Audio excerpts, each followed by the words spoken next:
नमस्कार दोस्तों, मैं राकेश कुमार आप सभी का आपके अपने YouTube चैनल तैयारी जीत की बाई आर के सर में स्वागत करता हूं।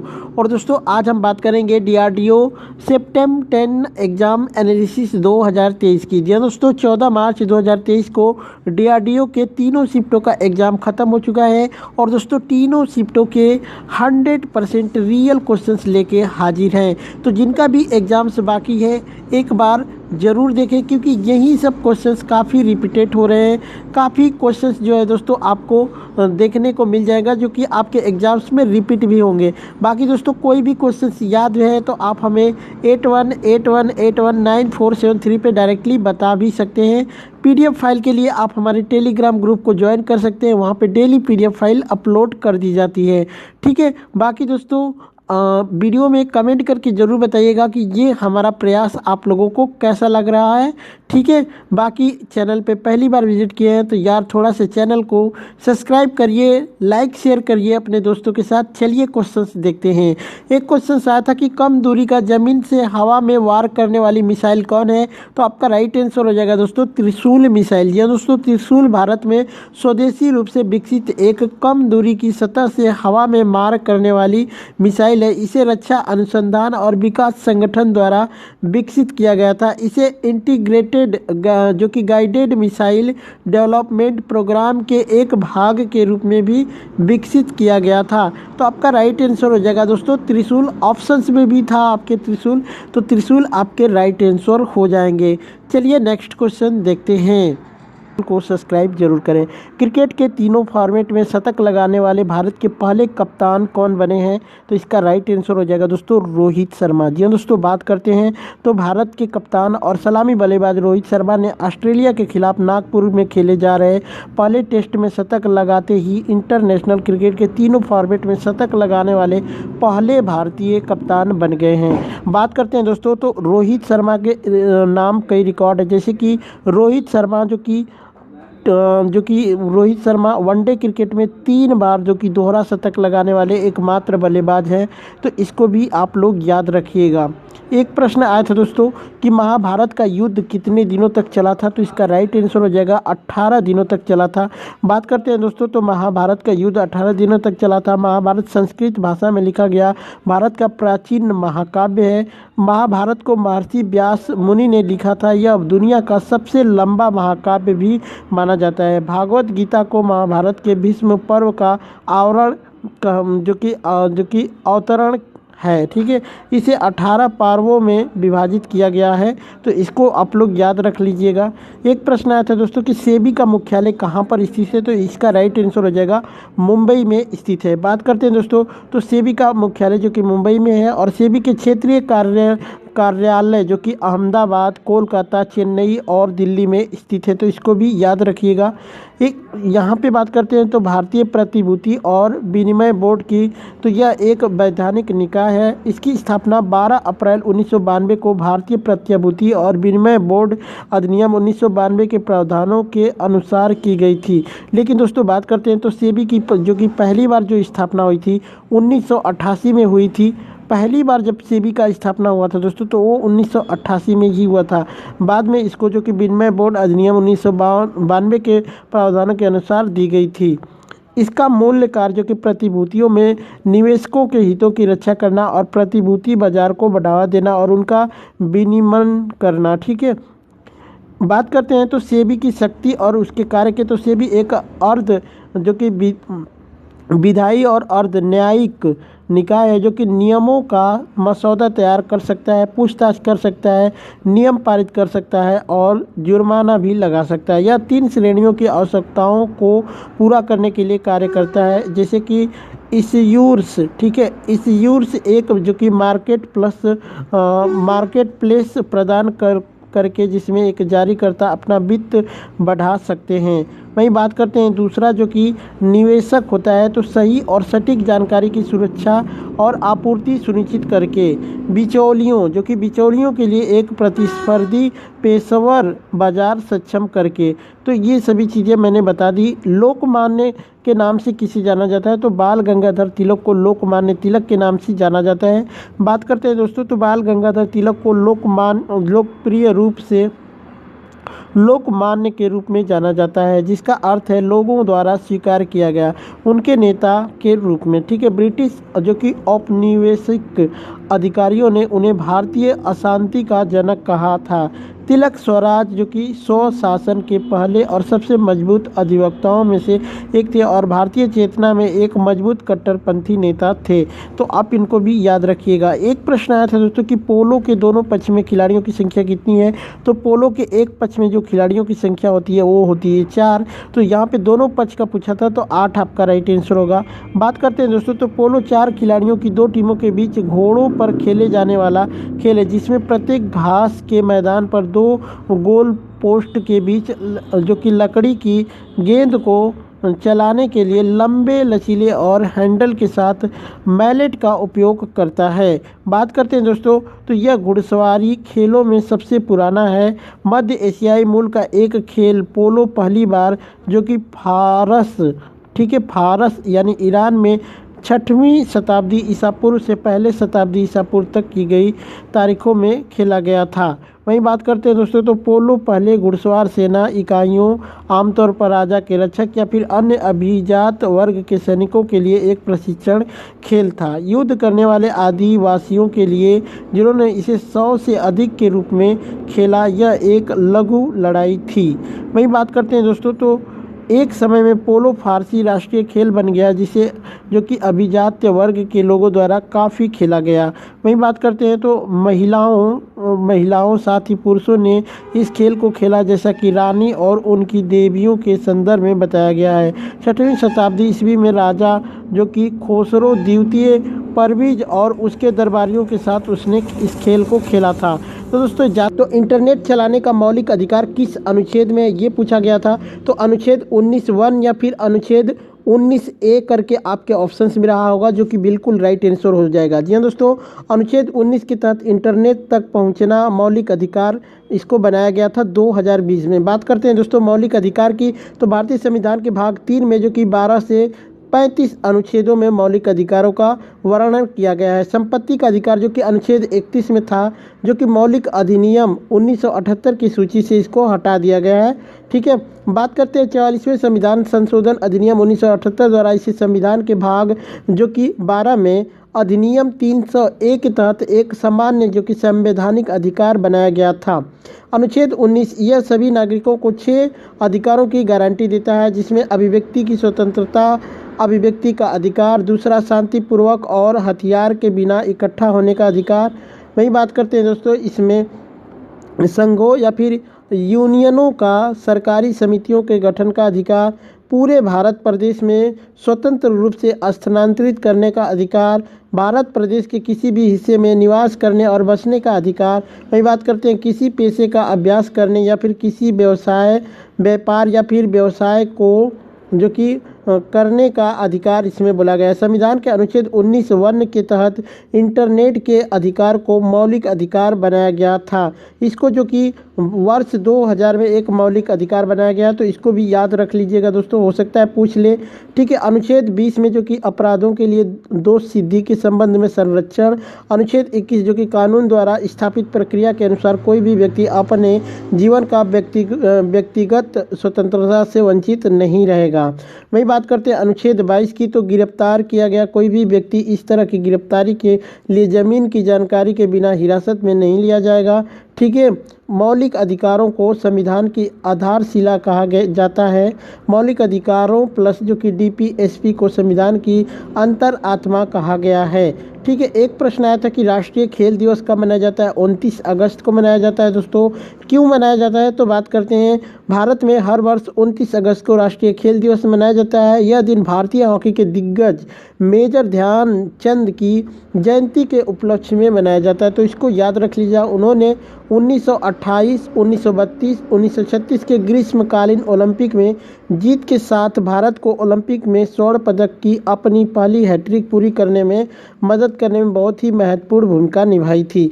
वही बात करते हैं दोस्तों, तो भारत में पहला राष्ट्रीय खेल जो कि 2012 में हुआ था, इन्होंने 1936 के बर्लिन ओलंपिक फाइनल में जर्मनी पर भारत की जो कि 8-1 की जीत में महत्वपूर्ण भूमिका निभाई थी। 3 गोल के साथ शीर्ष स्कोर के रूप में में उभरे। वह 1928 के जो कि एम्स्टर्म, ठीक है, एम्स्टर्डम ओलंपिक में 14 गोल करने वाले प्रमुख गोल करने वाले खिलाड़ी भी बने थे। वही बात करते हैं दोस्तों, तो मेजर ध्यानचंद खेल रत्न पुरस्कार खेल के क्षेत्र में उत्कृष्ट प्रदर्शन के लिए दिया जाता है, जबकि अर्जुन पुरस्कार निरंतर प्रदर्शन और नेतृत्व और अनुशासन जैसे गुणों को पहचानने के लिए दिया जाता है। दोनों पुरस्कार 4 वर्ष की अवधि में प्रदर्शन पर विचार करते हैं, जो कि पुण्य सरकार आम तौर पर राष्ट्रीय खेल दिवस 29 अगस्त को ध्यानचंद की जयंती के अवसर पर दिए जाते हैं, लेकिन इस वर्ष जो कि ओलंपिक और पैरालंपिक के कारण इसे स्थगित कर दिया गया था। बात करते हैं तो राष्ट्रीय खेल पुरस्कारों की घोषणा भारतीय युवा मामले और खेल मंत्रालय द्वारा की जाती है। पुरस्कार विजेताओं को भारत के राष्ट्रपति द्रौपदी मुर्मू द्वारा राष्ट्रपति भवन नई दिल्ली में राष्ट्रपति के आधिकारिक निवास में सम्मानित किया जाएगा। वही बात करते हैं दोस्तों, तो 30 सितंबर को अंतर्राष्ट्रीय अनुवाद दिवस के रूप में मनाया जाता है, 21 जून को अंतर्राष्ट्रीय योग दिवस के रूप में और 4 जनवरी को विश्व ब्रेल दिवस के रूप में मनाया जाता है। तो याद रख लीजिएगा, इंपॉर्टेंट है। 2023 के गणतंत्र दिवस में सबसे अच्छी झांकी किस राज्य की थी? तो इसका राइट आंसर हो जाएगा उत्तराखंड। एक प्रश्न आया था दोस्तों कि ऑक्जेलिक अम्ल या फिर आप ऑक्सैलिक अम्ल इसको कह सकते हैं, ठीक है, ये किस में पाया जाता है? तो ऑप्शन सी इसका कमेंट करके बताइएगा। मैं बात करता हूँ तो पौधे में पाया जाता है। इसको पौधे की लकड़ी के बुरादे में क्षार के साथ बहुत ज़्यादा गर्म करके ऑक्जेलिक अम्ल को बनाया जाता है। ऑक्जेलिक अम्ल की मौलिक संरचना जो कि COOH जो कि TOS2 होता है, ठीक है। वही बात करते हैं दोस्तों, इसको ऑक्सैलिक अम्ल यानी पोटेशियम और कैल्शियम लवण के रूप में भी बहुत से पौधों में पाया जाता है। लकड़ी के बुरादे से क्षार के साथ जो कि 240 डिग्री से 250 डिग्री के बीच गर्म करके ऑक्जेलिक अम्ल यानी COOH2 बनाया जा सकता है। इस प्रक्रिया में जो कि सेलुलोस यानी COOH की इकाई जो कि ऑक्सीकृत होकर COOH2 का रूप ग्रहण कर लेती है। तो इसको याद कर लीजिएगा। एक प्रश्न आया था कि रुद्रप्रयाग में कौन सी नदी मिलती है? तो मंदाकिनी और अलकनंदा मिलती हैं। ऑप्शंस क्या थे कमेंट करके एक बार बता दीजिएगा। बात करते हैं तो मंदाकिनी को भी काली गंगा के रूप में जाना जाता है, जो कि शारदा, सरयू, मंदाकिनी, कालीगंगा नदी नेपाल के हिमालय में मिलम हिमनद में निकलती है, जहां से इसे जो कि गोरी गंगा के नाम से भी जाना जाता है। वहीं बात करते हैं भारत नेपाल सीमा के साथ इसे काली या फिर चौक कहा जाता है, जहां ये घाघरा नदी में मिलती है। घाघरा अपनी सहायक नदियों का पानी इकट्ठा करने के बाद शीश पानी में एक जो कि गहरी खाई को काटती है, जहाँ जो कि शारदा नदी, काली या फिर काली गंगा इसमें जो कि समतल क्षेत्र में मिलती हैं। वहीं बात करते हैं गंगा प्रणाली की, तो बद्रीनाथ से ऊपर जो कि सतोपंथ हिमनद में अलकनंदा का स्रोत है। अलकनंदा की धौली गंगा और विष्णु गंगा से मिलती है, जो कि जोशीमठ या फिर विष्णु प्रयाग में मिलती हैं। बात करते हैं तो अलकनंदा की सहायक नदी पिंडर इसमें जो कि कर्ण प्रयाग में मिलती है। अलकनंदा नदी जो कि नंद प्रयाग में नंदाकिनी नदी से मिलती है। देवप्रयाग में भागीरथी अलकनंदा से मिलती है। इसके बाद इसे गंगा के नाम से जाना जाता है, ठीक है। एक प्रश्न आया था दोस्तों कि CPU को फास्ट करने वाली मेमोरी कौन सी होती है? तो इसका राइट आंसर हो जाएगा कैश मेमोरी। जी दोस्तों, कैश मेमोरी एक बहुत ही हाई स्पीड जो कि सेमीकंडक्टर मेमोरी है, जो कि CPU को गति दे सकती है। कैश मेमोरी मुख्य मेमोरी और CPU के बीच बफर के रूप में कार्य करती है। यह प्रोग्राम और डेटा का सबसे अधिक इस्तेमाल किया जाने वाला हिस्सा होता है। कैश मेमोरी के कुछ फ़ायदे हैं, जैसे कि अस्थायी उपयोग के लिए डेटा संग्रहित करने में सहायक होती है। यह मुख्य मेमोरी से तेज होती है। वही बात करते हैं दोस्तों, तो कैश मेमोरी केवल उन डेटा और निर्देशों को रखती है जो कि प्राइमरी मेमोरी या फिर मुख्य मेमोरी द्वारा धारण किए जाते हैं, जिस पर वर्तमान में कंप्यूटर काम कर रहा होता है। डेटा सूचना को संग्रहित करने के लिए स्थायी रूप से सेकेंडरी मेमोरी, जिसे जो कि एक्सटर्नल मेमोरी या फिर नॉन जो कि वोलाटाइल के रूप में भी जाना जाता है, का उपयोग किया जा सकता है। वही बात दोस्तों, इसमें आपका रैम भी हो सकता है। तो आप कमेंट करके एक बार ऑप्शंस बता दीजिएगा। ठीक है। एक प्रश्न आया था दोस्तों कि गिटार का आविष्कार किसने किया था, तो गिटार की खोज किसने की थी, तो रॉबर्ट जो कि फ्रांसीसी ने किया था। ठीक है, रॉबर्ट। तो दोस्तों इसका राइट आंसर हो जाएगा रॉबर्ट फ्रांसिस फ्लेमिंग जूनियर नामक अमेरिकी संगीत शिक्षक ने सर्वप्रथम गिटार का निर्माण किया था, जिसे उसने कि यूफोनिका नाम दिया था। ठीक है, तो आप इसको कौन सा राष्ट्रीय राजमार्ग जो कि महाराष्ट्र में नहीं है, तो आपके ऑप्शंस में था दोस्तों NH5 जो कि यहाँ पे ऑप्शन दे रखा था NH3, NH4, NH5 और NH6 ये ऑप्शन दे रखा था। तो NH5 जो है आपका राइट आंसर हो जाएगा, क्योंकि यह पंजाब में फिरोजपुर से आरंभ होकर हिमाचल प्रदेश में भारत व तिब्बत की सीमा पर सिपकीला दर्रे पर अंत होता है। तो इसका राइट आंसर हो जाएगा आपका NH5 जो कि आपके ऑप्शंस में दिया हुआ था। बात करते हैं दोस्तों NH6 की, तो NH6 जो कि हजीरा से कोलकाता को जोड़ता है, ये पूर्व पश्चिम दिशा में स्थित महाराष्ट्र के 10 जिलों से गुजरता है, जिसमें जो कि नंदुरबार, धुले, जो कि जलगांव, बुल्ढाणा, अकोला, अमरावती, वर्धा, नागपुर, भंडारा, गोंदिया जो कि में ये घूमता है, जो कि 10 राज्य हैं।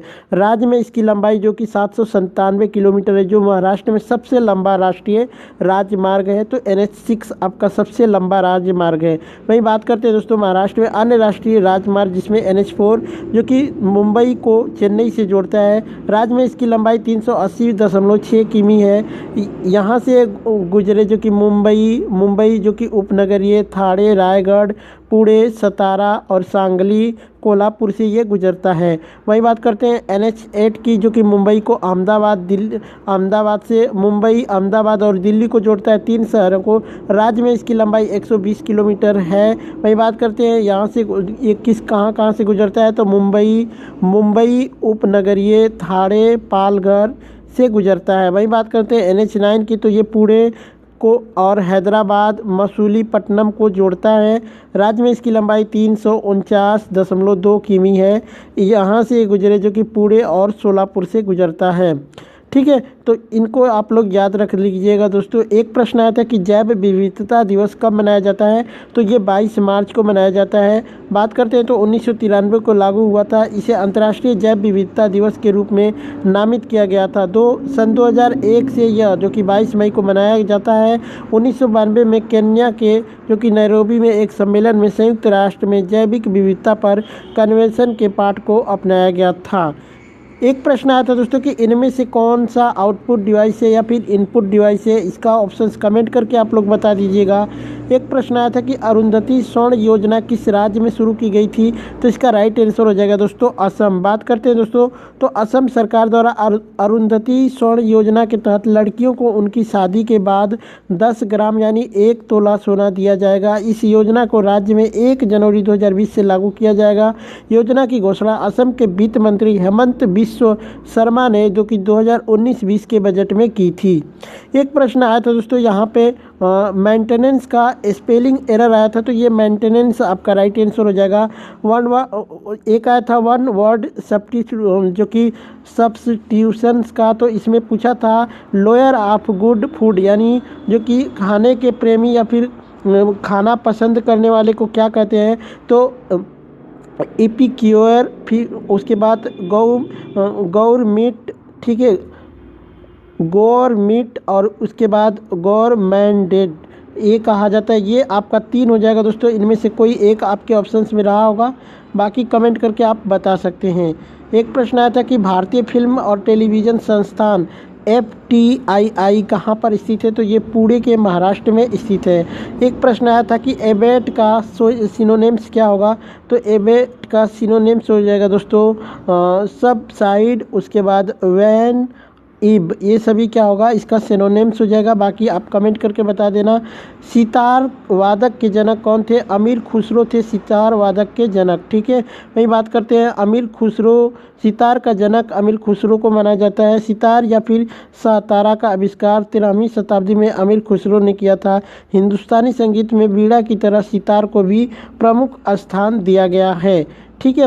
एक प्रश्न आया था दोस्तों कि सबसे अधिक ऊष्मा का संवाहक धातु कौन है इनमें से। तो सबसे अधिक की बात करते हैं तो चांदी, तांबा, एल्यूमिनियम और फिर लोहा हो जाएगा। तो ऑप्शंस में शायद एल्यूमिनियम दिया था। एल्यूमिनियम और प्लास्टिक, दो बच्चे ने कमेंट करके बताया था कि एल्यूमिनियम में होगा या प्लास्टिक में या इन दोनों में होगा, तो एल्यूमिनियम होगा आपके उसके अकॉर्डिंग, ऑप्शंस के अकॉर्डिंग। बाकी ऐसे तो सबसे अधिक चांदी में होता है। ठीक है। एक प्रश्न आया था दोस्तों कि medium range surface to air missile कौन है। तो INS जो कि विशाखापट्टनम आपका राइट आंसर हो जाएगा। ये करंट अफेयर्स का क्वेश्चन है दोस्तों। ठीक है, तो ये आपका राइट आंसर हो जाएगा। तो दोस्तों ये थे महात्मा गांधी ने महामना की उपाधि किसे दी थी।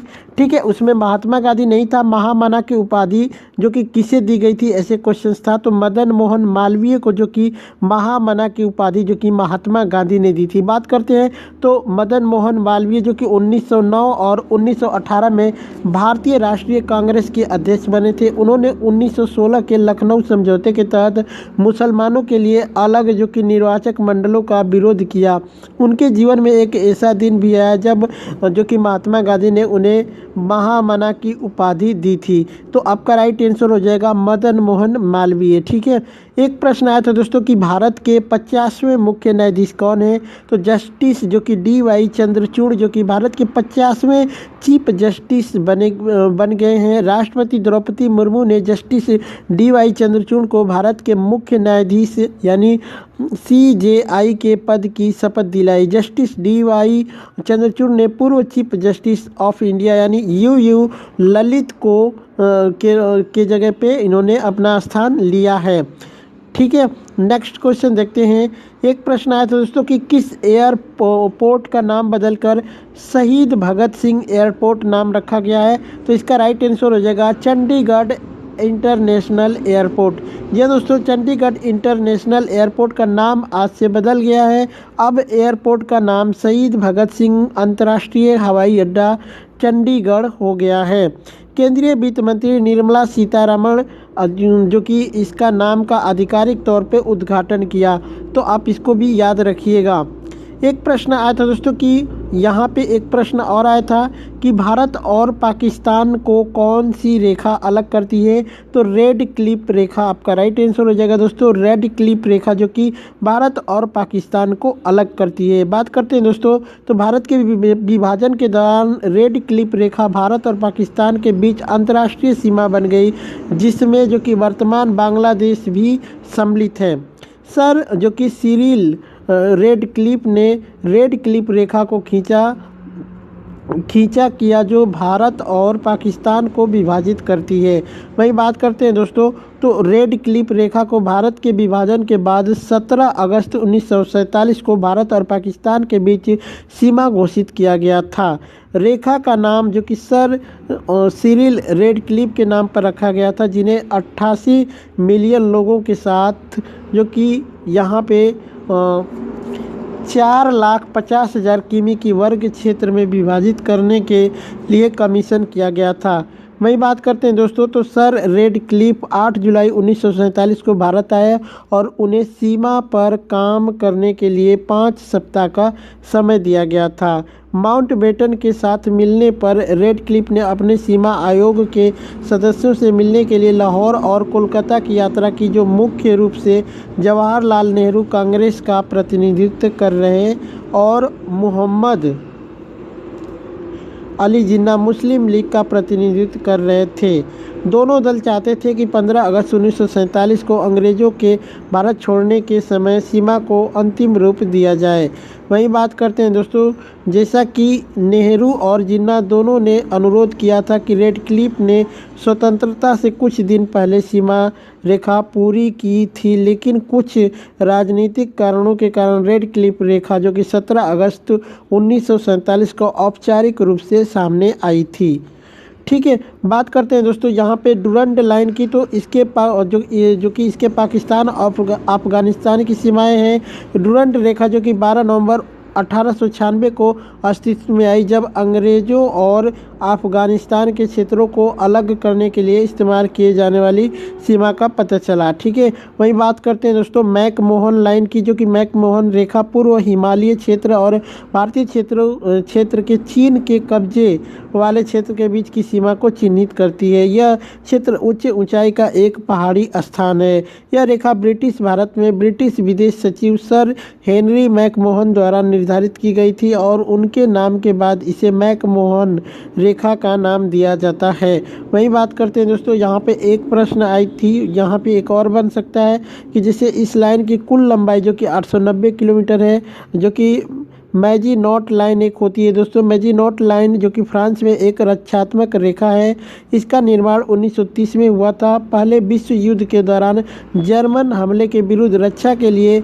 मैजीनॉट रेखा एक विशाल किलेबंदी थी। वही बात करते हैं दोस्तों, एक प्रश्न आया था कि करो या मरो का नारा किस आंदोलन में दिया गया था। करो या मरो का नारा किस आंदोलन में दिया गया था, तो भारत छोड़ो आंदोलन आपका राइट आंसर होगा। करो या मरो का नारा महात्मा गांधी से जुड़ा है।